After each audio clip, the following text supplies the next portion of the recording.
There's a voice in your head. It starts the moment you wake up. It doesn't say good morning. It says, you're already behind. Everyone else is better. Why do you even try? You make coffee. The voice says, you can't even do this right. You check your messages.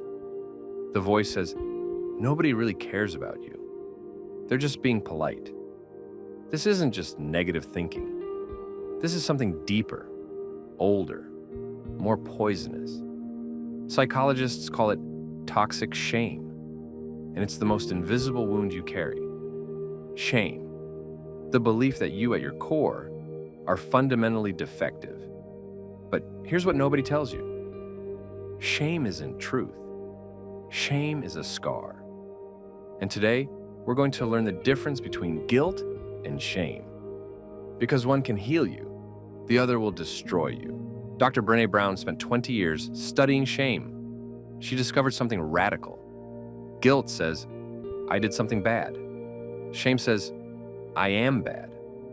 Guilt is about behavior. Shame is about identity. Let me give you an example. You forget a friend's birthday. Guilt says, I forgot. That was inconsiderate. I'll apologize and do better. Shame says, I'm a terrible friend. I always ruin everything. Nobody should trust me. See the difference? Guilt motivates repair. Shame paralyzes.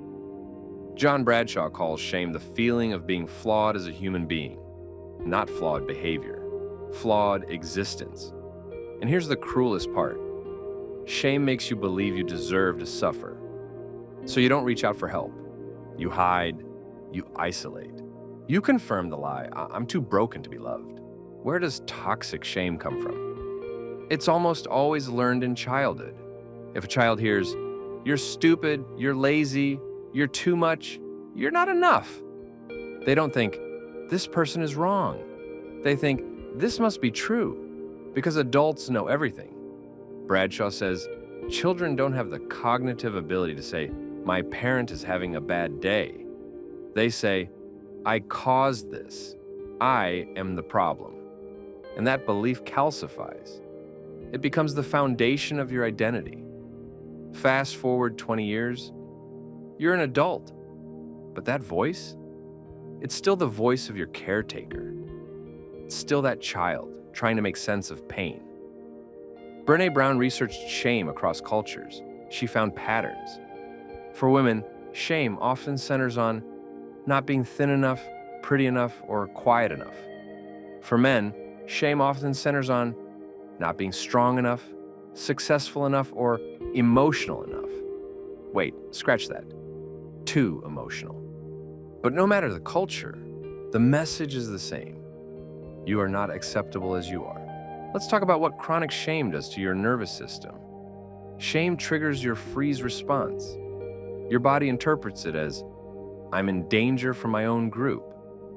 Unlike physical danger where you can fight or run, social rejection feels inescapable. So your system just collapses.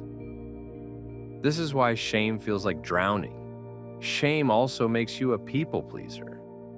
Because if you can't accept yourself, you need everyone else to. You become hypervigilant, scanning every face for rejection, every silence for proof you're unwanted. And here's the trap. The more you hide your defective self, the more isolated you feel. The isolation confirms the shame.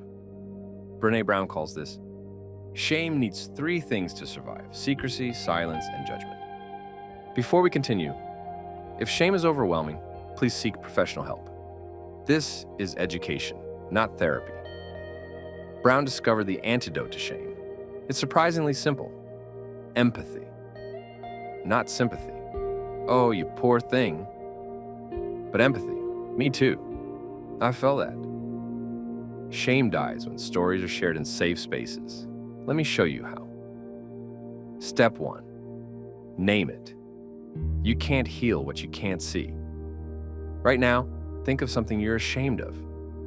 Not guilty about, ashamed. Something you believe makes you fundamentally unlovable. Got it? Good. Now here's the radical part. Say it out loud. To yourself, just once. I am ashamed that, whatever it is, name the monster. Notice how your body feels. Tight? Heavy? That's shame living in your nervous system. Step 2. Compassionate touch. Place your hand on your heart or stomach, wherever you feel the shame. This activates your mammalian caregiving system. You're literally telling your body, I'm here, you're safe. Now say this out loud or silently. This is a moment of suffering. Suffering is part of being human. May I be kind to myself. These are Kristen Neff's self-compassion phrases. They rewire shame's neural pathways. Step 3. Find your witness. One person. Not to fix you, to hear you. Tell them, I need to share something I'm ashamed of. I don't need advice. I just need you to listen. When you speak shame in the presence of empathy, something neurological happens. Your amygdala registers. I survived this disclosure. I'm still connected. This is how shame loses power. Not by hiding it deeper, but by exposing it to light. Now let's talk about guilt's gift. Because guilt, when healthy, is actually useful. Guilt says, that action didn't align with my values. I can repair this. Guilt motivates growth. Shame paralyzes. Guilt says, I can change. Shame says, I can't change because I am the problem. You are not broken. You never were. You're a human trying to survive a wound you didn't ask for. Shame tells you, stay hidden. Healing tells you, come home.